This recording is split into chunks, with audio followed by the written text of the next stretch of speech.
an active advocate for the Canadian dairy industry. Born and raised on a farm in rural Ontario, Christina is currently editor of Info Hosting and a communications specialist with Hosting Canada. Christina is a past winner of the Canadian Young Speakers for Agriculture competition, winning the competition in 2007, and was also the 2005-2006 ambassador of the fairs. She is currently the editor of Info Hosting and a communications specialist with Hosting Canada, Canada's largest dairy breed organization located in Brantford, Ontario, Canada. And she's been sponsored by Hosting Canada and Alberta Hosting. Let's welcome Christina.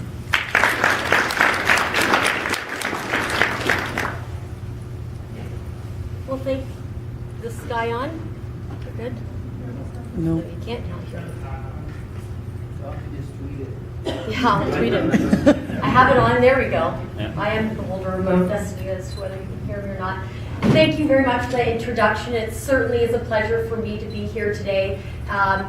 I'm very proud to be a dairy farmer's daughter. I tell that in every tweet or opportunity I can when I'm speaking with people. I think it's a source of pride for me, my family. It led me to where I ended up going with my education at the University of Guelph and where I am in my dream job, helping to promote Hosting Canada, our members, and dairy farmers across Canada. So certainly is a pleasure. I really commend the organizing committee for including this afternoon's session the topics that we have, especially my topic on social media, because it's one of those topics that, unlike research and data, you can't put an actual value and number sometimes to social media. But I think after, if you listen to my presentation today, you'll get that the value of social media and its significance in today's dairy industry moving forward with our success. It's vital. And I think this morning's presentation and comments from some of the people who stood up, I know the one young man and said, I see all these YouTube videos about the bad things taking place in dairy farming. I'd say to him, where's your video about the good aspects of dairy farming? And I think the segue from Charlie O'Nott this morning saying that, consumers nowadays, the conversation's changing. They're building confidence in the trust that they get from us on social media.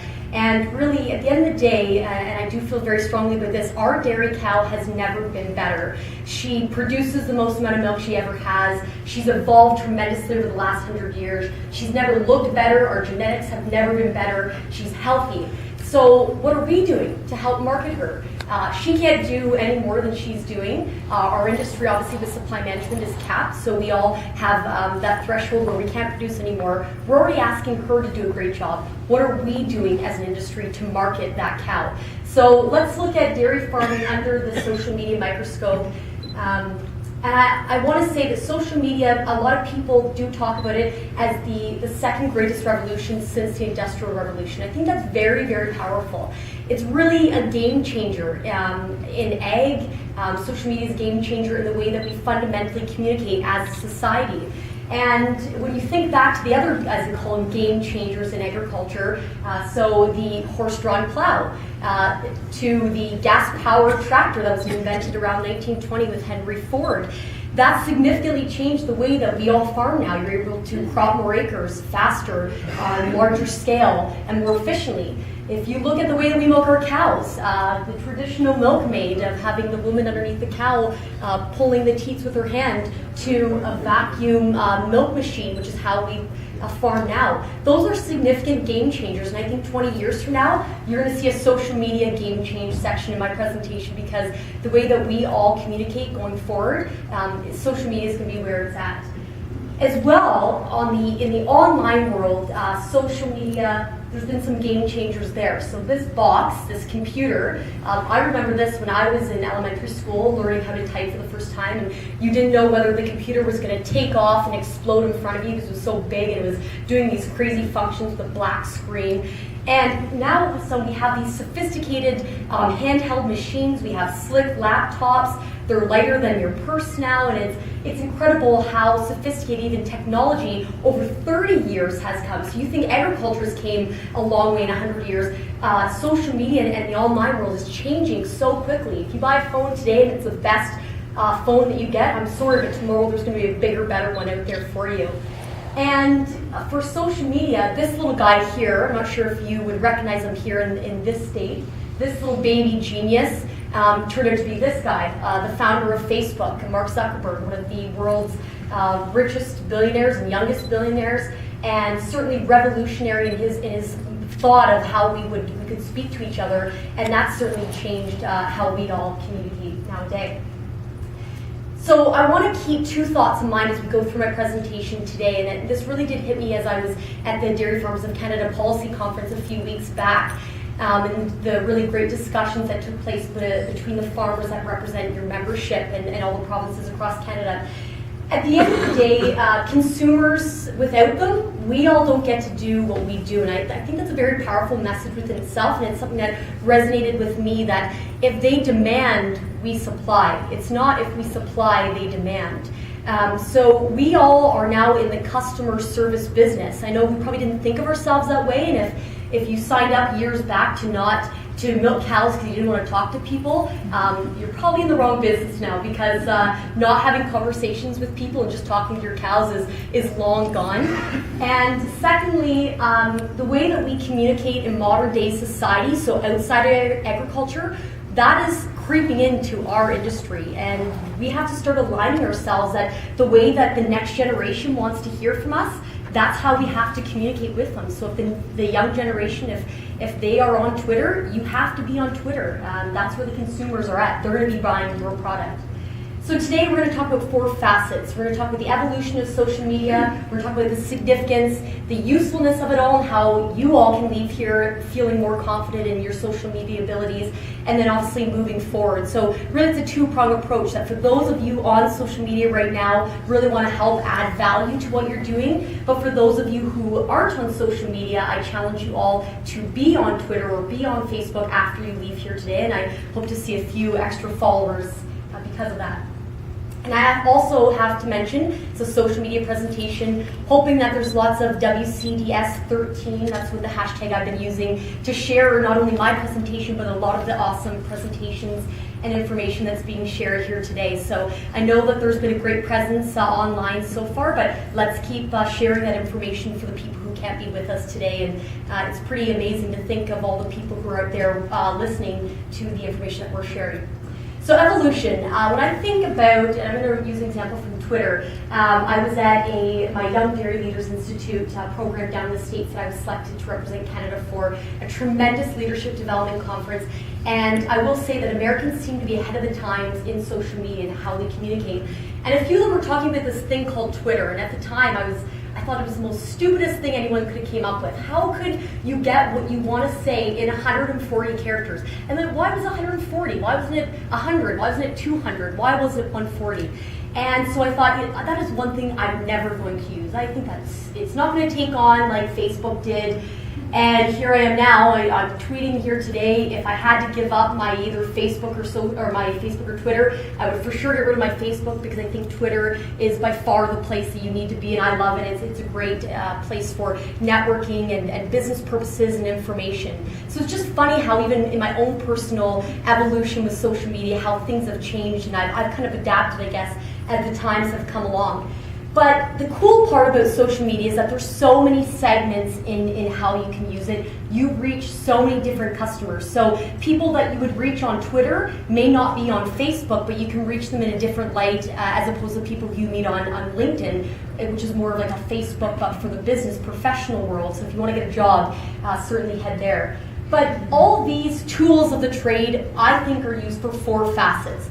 It's to network, it's to educate, it's to inform, and it's a knowledge transfer. So even if you're not going on Twitter or Facebook to maybe change a consumer's mind, if you're looking for a new model of tractor that you want to buy, or what crop prices you think are going to be next year or this year for this cropping season, these are the tools of the trade that will provide you with an advantageous place to start being really informed. The amount of information you can get through these facets is incredible.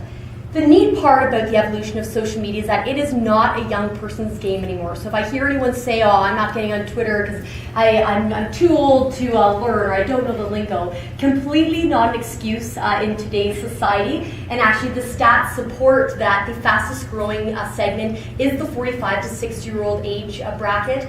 And it is, like I said before, you have to be where the next generation is going to be communicating. The world's population right now, 50% of the world's population is under the age of 30. So if you think about where they're going to be in 20 years, where they need to be in learning about where their food comes from, that's where you need to be in order to provide the right knowledge and information for them. But there hasn't been a national study done in the dairy industry to fully support social media. But a study was done in 2010 by Farm Credit Canada about farmers in general in Canada, what their use is. And as you can see, at that point in time, 2 years ago, or 3 years ago now, farmers were using it more for personal than they were business. And I'm sure if you were to do that same study nowadays, I am guessing, I'd put a really good guess behind this, that the business would be almost, they'd be flipped or it'd be almost double, because I think there are so many more farmers out there using social media for business purposes.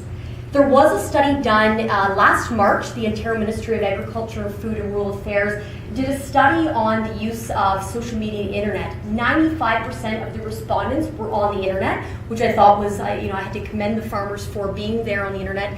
And of those 95%, 84 of them were on social media channels. And the most popular were obviously YouTube, and then Twitter and blogs, which makes sense. I think those are the business facets for sure, where you would get your best bang for the buck. But I also thought it was very neat that you are all the people in Ontario, and I'm sure the stats would be the same here close to, that you are very tech savvy. You all have smartphones or close to it, almost 70% have smartphones, and you find it imperative to do your job as a farmer through this little slick advice. And it is crazy, at the palm of your hand, how much awesome stuff you can get there. I often Google the most random stuff, and I won't even share because you probably laugh at some of the most random things. I'm kind of like an Alex Trebek. I like to know weird random facts, and I am Googling all the time, and I'm Googling at the most weird random places at midnight sometimes before I'm going to bed, or on the bus when you're going somewhere, or on a flight. And it's crazy to think the amount of knowledge and power that you have from that little handheld device. So I commend all of you as well for being on your smartphones and taking your social media adventures to the next level. So significance, really feel that there's an area here with social media to debunk myths, change perceptions, and educate and provide the real facts. I will share one story. There was a young lady about 2 years ago, and she was a blogger from Calgary, actually a Master's of Science student. She was having her first child, and she had shared in a blog post, and followed the blog, that she was not going to be drinking any more milk or consuming any more dairy products, because she felt, her microbiology professor had told her in one of her courses that milk had contaminants of blood and pus and hormones, and she didn't want to drink it anymore. So of course, because we're all so tied to what we do and it's a lifestyle, obviously the first thing we want to do is react, and we want to jump, and this is not true, this is what the facts are. So first lesson in social media, you have to step back, maybe go have a coffee, just chill out a bit, rationalize your thoughts, let the subjective get out of the way so you can have objective facts to go to her. End up emailing her, and I did share that I was a dairy farmer's daughter and really wanted to provide her some of the facts that I thought were perhaps more true than her microbiology professor had provided her with. And it was a really great exchange. She ended up replying back to me that she really appreciated the facts that I had provided her with. I gave her links to Dairy Farmers of Canada. She felt like she finally had a one-on-one connection with, maybe not a farmer, but pretty close to it. And I hope to this day, don't really know if she is drinking dairy products, but even if she isn't, at least she has a very good knowledge base in why she's making the decision she is, and is hopefully sharing some of that information with her friends and her family. The sad reality is that as great as a job we're doing as an industry, these are still some of the realities that consumers see. And I usually don't like to post any videos that are negative about the industry, because we have so much awesome stuff that there is no need to share bad images. But the reality of the mass production, the genetically modified food, and at the end of the day that they think we're very uneducated, that we don't look a certain way. I always think it's so baffling when they see me, they say, "You're a dairy farmer's daughter. Like, how could you milk cows? You couldn't possibly." Well, what is that supposed to mean? Is there a certain way that farmers look? I think we're a pretty great-looking group of people, probably some of the better-looking group of Canadians, and so we can look a certain way. I can wear a bright pink blazer, or we can wear a suit and tie, and be educated and be great at what we do. So these types of pictures are what we need to share. So I put the Alberta Milk Board of Directors on there because it shows you can wear a suit and tie and be business savvy, have your smartphone out, and still say, you know what, my son's at home, yeah, he's milking cows, and this is our BCA, and yeah, I know everything from the palm of my hand and my smartphone. And we need to show, as much as I don't like to show the cows in the pasture because that maybe isn't reality in Canadian dairy farming, I do want to at least show that we have rigorous testing, amazing standards in our industry before the product ever leaves the farm. There's so much testing that goes on. And at the end of the day, we take pride in what our farms look like, and we are human beings. We have families. That's a fundamental, basic connection that we can make with consumers on social media. Also with social media, and I like to use this analogy, that it's like word of mouth on steroids. So, 20, 30 years ago, even maybe 5 years ago, if you want to tell something to your community, you would tell your neighbor, by 5 o'clock the same message would come back to you from your other neighbor. And chances are it probably was a broken telephone tape message and it wasn't exactly what you told that first neighbor. The cool part about social media is that you still get that same effect, but you can even sell it on a grander scale to thousands of more people. And the message usually doesn't get blurred because it is in black and white imprint in front of you if you're using Twitter and Facebook. It's really neat when you think about it. The average person has 190 fans on Facebook. If we all today left here, and not just in this room, let's say there's 500 people at the Western Canadian Dairy Seminar. If we all share the same awesome message about dairy farming, all on our Facebook accounts, assuming we did, we would collectively tell 95,000 people the same good news message. And that's on an average of Facebook friends. Some of us have close to 1,000 friends. And so that's just a powerful example of how astronomical social media can be in spreading a message. And that's why we have to use it for our industry. I will say that in 2011, for me, that's when I really felt there was a shift in using social media in the dairy industry, because there's what I call a dairy outburst. So in 2011, especially in Ontario, there was the Canadian Restaurant Food Service Association created a Free Your Milk campaign. And it was more geared towards downtown people in Toronto and trying to educate them on why they thought supply management should be abolished and why they thought we paid too much for our milk. And so they really tried to get people going. They were trying to get a petition going. They had a Facebook account set up, a website. And really, I think farmers did an excellent job in squashing it. I don't even know if the website even exists anymore, but it was an amazing example of how they tried to sway our loyal followers and also get the people who maybe don't know as much about dairy farming to try to believe in something that they provided no facts to support. So in 2011, we did have a lot of good communications, but it was because we were reacting a lot to the bad stuff that was taking place. And it was really good for the industry, though, because it made us realize that if we're not there taking place in the conversation, then who's going to paint the good picture for us? And so it's what I call the perfect storm in the dairy industry. But I think it was for the better, because I saw a lot of you, and I'm sure some of you are in the room, join Twitter, get on Facebook, you were writing blog posts, you were putting YouTube videos up. So it really did help us realize that if we're not speaking up, someone else is going to speak up for us, and they're probably not going to say what we want them to say. The problem nowadays is that we have to empower by education. With consumers being removed 2 to 3 generations from the farm, we can't blame them in not knowing where their food comes from. It's like me, if you asked me about car parts, I hope you wouldn't expect that I would know everything about car parts and cars. My husband probably would, but so I think we have to look at that same mindset with consumers. They don't know where their food comes from. We can't blame them on it. They are starting to ask questions and really take a keen interest in where their food comes from. So let's start being in the channels where they're going to be to have the conversations that need to take place. And like I said, if they open up the Globe and Mail, who I'm sure most of you read, and They're very notorious for having a hard stance on what they think about supply management. And even though sometimes Dairy Farmers of Canada write a lot of great editorials, they don't like to print them as much because maybe saying all the great stuff about dairy farming isn't as controversial as the bad stuff is. It doesn't get the consumers riled up as much. So Globe and Mail is an example. If consumers keep reading week after week that supply management's bad, and if you don't know a farmer to really ask them the questions, after all, you are going to believe that supply management's bad, even though it isn't. And you're not going to have the right facts, but you're going to go based on Andrew Coyne, who you think may be educated. But we'll have another conversation about that another day. So let's talk about the usefulness now for all of you to leave here and feel like you really have some value in what this all means for you going home to your farms or your industry organizations. And I'll use Holstein Canada as an example, the organization that I work for, and they're just one of many examples. I know Alta Genetics and CMEX, everyone is on, there's a lot of great organizations in the dairy industry that are on social media. But Holstein Canada, for example, in July 2011, I started our Facebook account, and just recently in October 2012 started our Twitter account. And I still to this day manage and monitor all of our social media there.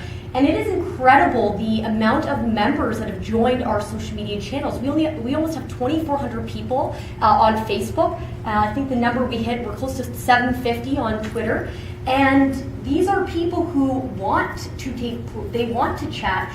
It's incredible the amount of information that's being shared. They're sharing what sires they're using, what calves were just born. They're picking, there's pick your calf name competitions going on, and they're sharing feedback on our services, whether it's good or bad. I think any feedback is very valuable for a company. So it's been very proactive for us. We got on Twitter and Facebook before the members asked us to get on it, and I think that's really important to not be reactive nowadays. You have to be proactive. So if there's any industry organization people here that aren't on social media, I certainly would expect you to be on social media before we see any more farmers, because your members will eventually ask for it. And it is neat to think that if there's 2,400 fans close to on Facebook, that's almost 25% roughly of our total membership. That's where they want to receive their information. So, I write our magazine Info Holstein, but it's only bi-monthly. So by the time some information takes place, it's already old news in today's society. So this is where they come to first, and then they get the magazine to really do the deep dive. So how do you all choose what vehicle is best for you? Of that same March 2012 study that was done in Ontario, people who didn't use social media, there was 2 reasons why. They said they didn't see the value, which I would be very hard-pressed after if they listened to this presentation. There is value and there is significance. The second facet, they said they did not use it because it was too time-consuming. They just didn't get it. And I do understand that. At the end of the day, when you're dairy farming, it's hard to sit down at your computer and really dedicate time. But nowadays with smartphones, not as many excuses. You can be milking the cows and tweeting at the same time. It's a little bit easier. But you have to really think of what vehicle is best for you. If you're a short-winded person and you don't have a lot of time but you really want to help the industry, Twitter's the perfect place, 140 characters. I had to learn. I'm a more long-winded person. Maybe a blog was easier for me to try. But so if you like to sit down and really put your thoughts to paper, hash out some details, put a nice picture, a blog is better for you to be at, and that's going to be more valuable for not only you, but the consumer as well when they're reading. Because if you don't update your blog, there's no point even starting. So you really have to choose the right vehicle. Secondly, though, you have to work on messaging. I think we as an industry, we all need to do a collective better job in having more strong and more consistent messaging. So the days of no comment in my PR studies, those are over. Any farmer who says no comment in an interview, or if a camera comes up to your farm and says no comment, that is saying that you are hiding something, even though you may not be. You are, to the audience who listens, they think you're hiding something. So think of that when someone asks you to comment. I mean, if you need to take a minute or two to step back in an in-person interview, collect your thoughts and come back, but never say no comment. We have too much awesome stuff to say to be letting someone else say it in our place. So some of the messaging that we need to work on is telling people that we do have good animal welfare practices. We are reconciling economics. There's no one who wants to have their cows treated better, because at the end of the day, at the end of the day, it affects our bottom line. And I usually don't like to talk about mass production and bottom line, especially with consumers, but we are focusing on what's best for the cow and cow comfort. And at the end of the day, we are sustainable and stewards of the land because we are in it for the next generation. Our kids are going to take over. And we have a great traceability system in Canada here. We have tremendous standards and procedures. And at the end of the day, just relating what we do, the most smallest basic concepts. So, for example, in farms that you have foot baths, saying that it's the same as a lady or a man going to get a pedicure. A lot of consumers would be like, wow, you guys have pedicures for cows? Like, this is incredible. She gets her hooves trimmed and then she gets them washed. Like, this is a wild concept. Like, I need to be a cow. I need to get in this barn to get some of the love and attention that these cows get. So that's the type of basic ideas that I'm saying goes so far for consumers. And at the end of the day, it's all about two-way conversations. You have to show visuals. You guys have a lot of beautiful farms. Start showing pictures of you and your families. And like I said before, at the end of the day, you have two underlying connections with consumers. We're all humans, and we all need to eat. And that's a pretty strong foundation just to start a really nice conversation with them. But linking this whole, the science, the reality of our industry, what we do, and our family aspect and the human aspect will really go a long way.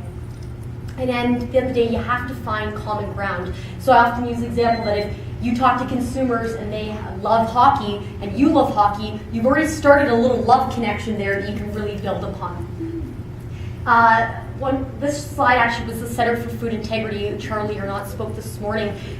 This was a slide that really resonated with me a few years ago when I saw it. But we're not going to touch the irrational, the people on my far left, the PETA, the mercy for animals. You're not going to ever be able to sway them and influence them. Who you are going to be able to touch are the people in the middle, the rational majority, who are there, they're fence sitting, they're not really sure, they're wanting information. They want to know where their food comes from. Those are the people we need to target with our social media. Moving forward, I think as an industry, our marketing of the moo, as I call it, is incredible. We have so many assets in our industry that would go so well with consumer values nowadays. This local, that is 100% Canadian, that it's safe, it's a fair price, that we're economically strong for our local communities and our provinces, our country, and that family farms still exist because of supply management are huge messages that will be wins in the books of consumers' values. And like I said, social media, there are no excuses anymore. If you're not on it, you're behind, you're already behind. Your audience is endless, it's free and easy. And by having that one simple interaction with someone, you're not only educating them, but you're in turn selling your product. So as we leave here, the 7 final thoughts that I have that I'm leaving all to you for your call of action are that, like I mentioned, the way society is communicating is changing and evolving. The way that our industry is also communicating, and as an industry just evolving in general, we need to start aligning the two. The days of hard copy paper, I think we're still going to have it, but they're gone in terms of being the only way of mass communication and chatting. And we need to start showing our consumers that we're professional. I know the Industrial Revolution brought about mass production. We're able to milk more cows nowadays than the 5 or 6 cows you used to have. But use the word professional and you'll get a long way. We have a lot of amazing stories and messages. I think we all know that, and we need to start sharing it. Social media is where it is. It's free and easy. Why would you not be on it? And if we don't tell consumers our story, then who will? And like I said at the beginning, consumers drive our lifestyles in that they demand we supply. If we can start marketing our moo better and getting them to demand our products, we'll be able to supply more milk and do what we love to do every day. And lastly is my last message is that I hope we all realize if we're 20, 30, 40 years from now still standing here talking about social media and dairy farming and supply management, we will have all did a good job in marketing our industry.